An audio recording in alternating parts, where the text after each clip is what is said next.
اعوذ باللہ من الشیطان الرجیم بسم اللہ الرحمن الرحیم الحمد للہ رب العالمین والصلاة والسلام علی اشرف الانبیاء والمرسلین واہل بیتہ الطیبین الطاہرین المعصومین، اما بعد۔ سورہ مبارکہ آل عمران آیت نمبر 116 سے 121، 116 سے 121۔ بسم اللہ الرحمن الرحیم۔ ان الذین کفروا لن تغنی عنهم اموالهم ولا اولادهم من اللہ شیئا وَأُولَئِكَ أَصْحَابُ النَّارِ هُمْ فِيهَا خَالِدُونَ۔ مثل ما ينفقون في هذه الحياة الدنيا كمثل ريح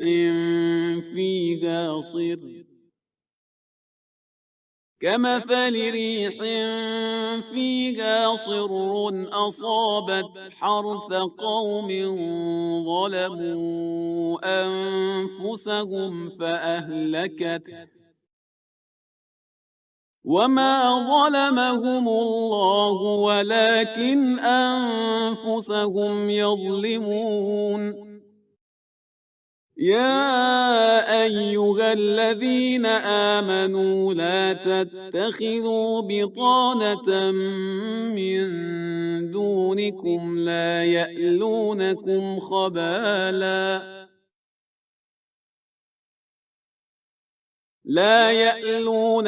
خبالا ودوا ما عنتم قد بدت البغضاء من أفواههم وما تخفي صدورهم أكبر قد بينا لكم الآيات إن كنتم تعقلون۔ ها أنتم أولئك تحبونهم ولا يحبونكم وتؤمنون بالكتاب كله وإذا لقوكم قالوا آمنا وإذا خلوا عضوا عليكم الأنامل من الغيظ قل موتوا بغيظكم إن الله عليم بذات الصدور۔ إن تمسسكم حسنة تسؤهم وإن تصبكم سيئة يفرحوا بها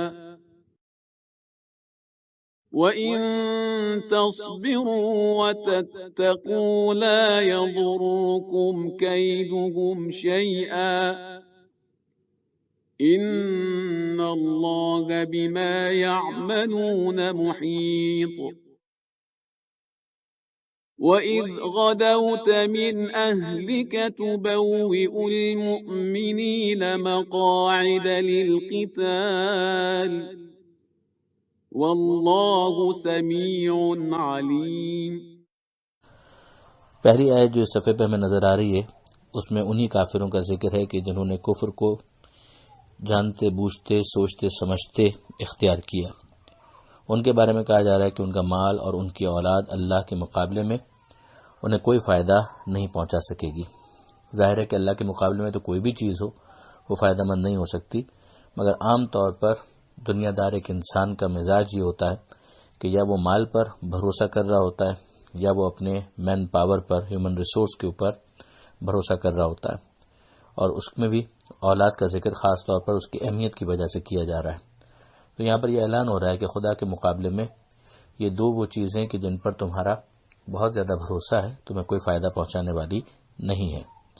وَأُولَئِكَ أَصْحَابُ النَّارِ، یہی ہیں آگ والے جن کو جہنم کی آگ میں دھکیل دیا جائے گا، ہم فیہا خالدون، اور وہ اس میں ہمیشہ ہمیشہ رہیں گے۔ اب جو دنیا کے اندر جو ایک طریقہ کار بن جاتا ہے کہ اگر کسی کے پاس دنیا ہے، مال و دولت ہے، تو پھر وہ کیا کرے گا؟ ظاہر ہے کہ وہ اس کو خرچ کر کے ظاہری طور پر اپنے آپ کو اس طرح سے پریزنٹ کرتا ہے کہ دوسروں کی آنکھوں کو خیرہ کر سکے، بہت زیادہ شو آف کر سکے۔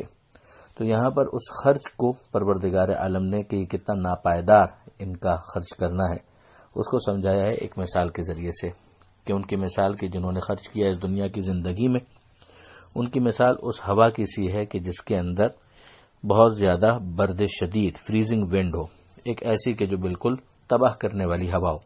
ظاہر ہے کہ ہوا اگر اپنے اعتدال پر ہو تو وہ تو زندگی کے لیے بھی ضروری ہے، اور یقیناً وہ تو فصلوں کے لیے بھی بہت ضروری ہے، اور پھولوں کی شگفتگی کے لیے بھی بہت ضروری ہے۔ لیکن اگر یہی ہوا بہت زیادہ سخت ہو، چاہے گرمی کے اعتبار سے اور چاہے سردی کے اعتبار سے، تو وہی نقصان کا باعث بنتی ہے، ہلاکت کا باعث بنتی ہے۔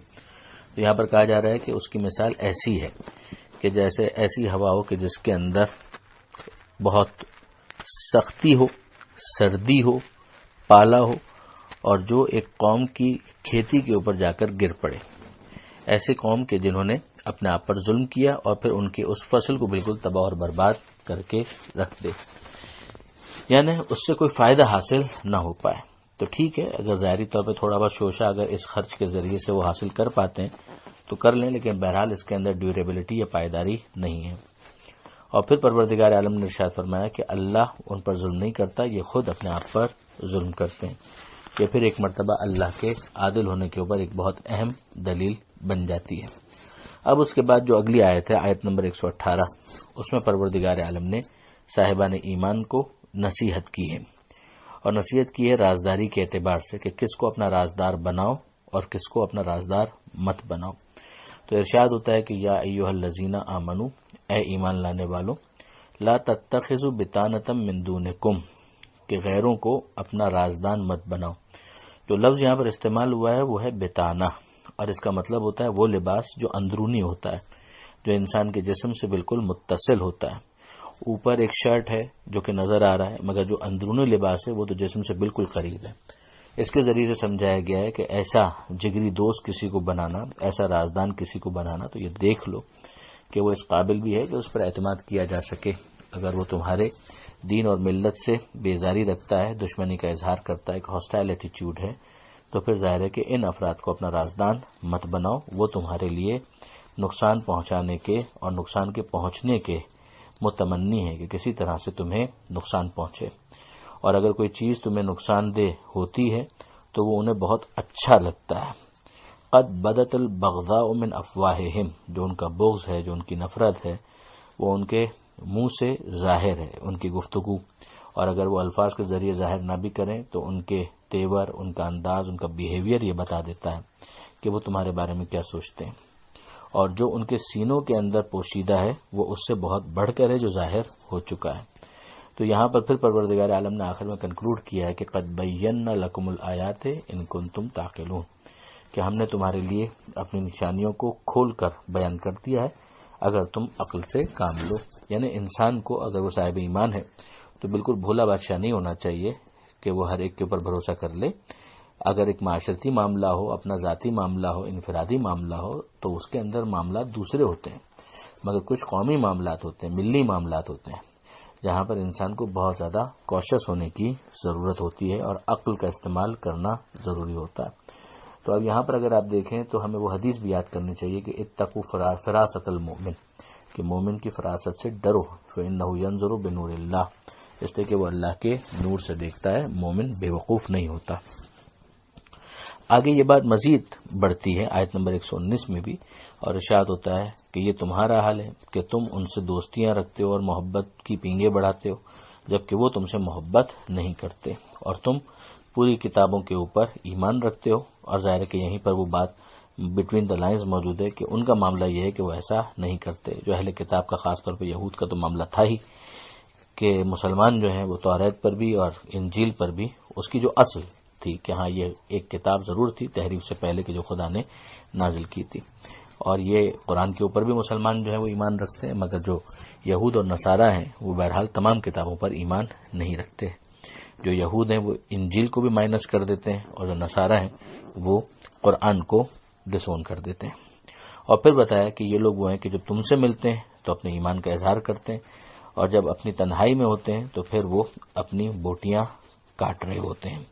یہ اردو کے محاورے کے حوالے سے حضرت علامہ سید علی نقی صاحب نے ترجمہ یہی کیا کہ اپنی بوٹیاں کاٹتے ہیں. وہ لفظ جو ہے انامل یعنی انگلی کی جو پورے ہیں وہ، مگر یہ محاورے کے اعتبار سے.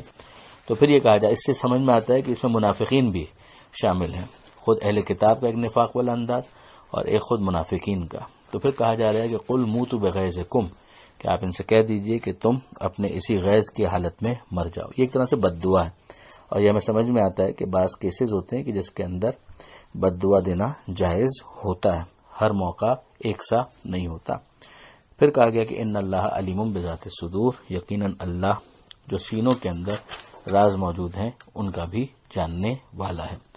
مزید ان کی جو کیفیت ہے ان کو سمجھاتے ہوئے کہا گیا کہ اگر تمہیں کوئی نیکی چھو بھی جائے، تمسسکم یعنی مس بھی کر جائے، چھو بھی جائے نیکی، تو انہیں برا لگتا ہے، اور اگر تم پر کوئی برائی پوری طرح سے آ جائے تو ان کو بہت اچھا لگتا ہے. یہ بھی قرآن کی بلاغت ہے، لفظوں کا انتخاب، کہ برائی کے معاملے میں وہ صرف اتنے پہ خوش نہیں ہوتے ہیں کہ تمہیں برائی چھو جائے، بلکہ جب تک برائی تم پر پوری طرح سے آ نہ جائے، پوری طرح سے تم زحمت میں مبتلا نہ ہو جاؤ، تب تک وہ پوری طرح سے خوش نہیں ہوتے. اور اگر نیکی یا کوئی اچھی بات تمہیں چھو بھی جائے تو انہیں بہت ناپسند ہوتا ہے. اب ان کا مقابلہ کیسے کیا جائے اسے اگلے حصے کے اندر بیان کیا جا رہا ہے کہ اگر تم یہ دو صفتیں اپنے اندر پیدا کر لو تو ان کا کوئی ضرر تمہیں نقصان نہیں پہنچا سکے گا. وہ دو چیزیں کیا ہیں؟ ایک ہے صبر اور ایک ہے تقوی، کہ تم استقامت کا مظاہرہ کرو، پیشنس کے ساتھ ڈٹ جاؤ جو تمہارا نظریہ ہے جب تمہیں اس کی حقانیت پہ یقین ہے. اور دوسری بات یہ کہ اپنے آپ کو بچاتے رہو اور تم اپنے آپ کو خدا کی بارگاہ میں پیش نظر سمجھو اور تقوی اختیار کرتے ہوئے ضبط نفس کرو، تو ان کا نقصان تمہیں ضرر نہیں پہنچا سکے گا.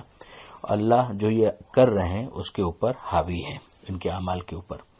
جو 121 نمبر کی آیت جو صفحے پر آخری آیت ہے اس پہ جنگ احد کا ذکر شروع ہوتا ہے، اور ظاہر ہے کہ آیت کا مزاج یہ بتا رہا ہے کہ جب جنگ ہو گئی تو پھر اس کے بعد اس کے اوپر یہ تبصرہ اس طرح سے کیا گیا. پیغمبر اکرم کو مخاطب کر کے کہا جا رہا ہے کہ اور وہ موقع جب آپ سویرے اپنے گھر بار سے نکلے، اس طرح کے مسلمانوں کو جنگ کے لیے مناسب مورچوں پر جگہ دے رہے تھے، اور اللہ سننے والا ہے اور اللہ جاننے والا ہے.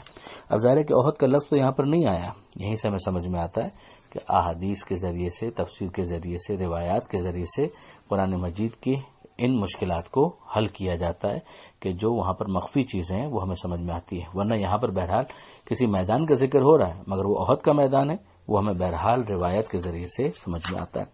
اور پھر اس کا جو مزاج ہے کہ اس موقع پر پیغمبر اکرم نے احد کے میدان کے اندر باقاعدہ مورچوں کے اوپر فکس کیا تھا کہ کس کو کہاں پر پلیس کرنا ہے. ہم جانتے ہیں کہ جنگ احد کے اندر ایک احد کا پہاڑ اور سامنے ایک درہ، اور اس درے کے اوپر پیغمبر اکرم نے 50 تیر اندازوں کو مقرر کیا تھا، اور یہ کہا تھا کہ کچھ بھی ہو جائے تم نے اپنی جگہ نہیں چھوڑنی، اس لیے کہ اگر وہ اس جگہ کو چھوڑ دیتے ہیں تو اس کا نتیجہ یہ نکلتا ہے کہ میدان میں موجود جو مجاہدین ہیں، مسلمان ہیں، انہیں دوسری طرف کی اطلاع بالکل نہیں ہو پائے گی اور وہ خطرے کا شکار ہو سکتے ہیں. اور یہی بعد میں بدقسمتی سے ہوا بھی. اب ظاہر ہے کہ جنگ احد کی جو جنگی تفصیلات ہیں ان کو پڑھنے کے لیے سیرت کی کتابوں کی طرف رجوع کرنا پڑے گا. تاریخ اسلام حضرت علامہ سید علی نقی صاحب کی کتاب بہت عمدہ ہے، اس پہ بھی ان تفصیلات کو کچھ نہ کچھ دیکھا جا سکتا ہے. اور خاص ان مورچوں کو سمجھنے کے لیے کہ کیا پوزیشن تھی آثار اسلامی مکہ مدینہ، جناب رسول جعفریان صاحب کی بہت اچھی کتاب ہے جس کا اردو ترجمہ بھی ہو چکا ہے. تو وہاں پر ان نقشوں کے ذریعے سے اس بات کو بہت اچھی طریقے سے سمجھایا گیا ہے. یہ بحث بہرحال آگے بڑھے گی اگلے صفحات میں، اگلی آیتوں میں، تو اس میں مزید دیکھا جائے گا کہ کیا احد کی رودات بیان ہو رہی ہے. پروردگار عالم سے دعا ہے کہ قرآن مجید سمجھنے اور اس پر عمل کرنے کی توفیق عطا فرما، اور وارث قرآن امام زمانہ کے ظہور میں تعجیل فرما. وآخر دعوانا ان الحمد للہ رب العالمین، والسلام علیکم ورحمۃ اللہ وبرکاتہ.